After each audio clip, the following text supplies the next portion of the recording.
بلکہ اللہ سبحانہ و تعالی نے تو یہ نظام رکھا ہے، کسی کی 100 سال زندگی ہے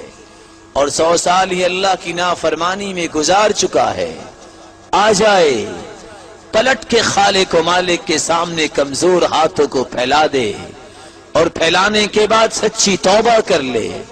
عزم کر لے کہ آئندہ نہیں ہوگا، تو خالق و مالک نے خوشخبری سنا دی ہے۔ اللہ سبحانہ و تعالی فرماتے ہیں إِلَّا مَن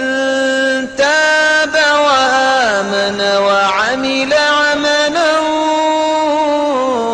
صَالِحًا فَأُولَئِكَ يُبَدِّلُ اللَّهُ سَيِّئَاتِهِمْ حَسَنَاتٍ وَكَانَ اللَّهُ غَفُورًا رَحِيمًا۔ توبہ کرنے والا اور نیک عمل کا عہد کرنے والا کہ آئندہ اللہ کی نافرمانی نہیں ہوگی، نیک عمل ہوگا، خالق و مالک نے فرشتوں کو یہ نظام دے رکھا ہے کہ 100 سال گناہ کرنے والا گناہ کر چکا ہے، آخر لکھائی کی گئی ہے، میرے فرشتوں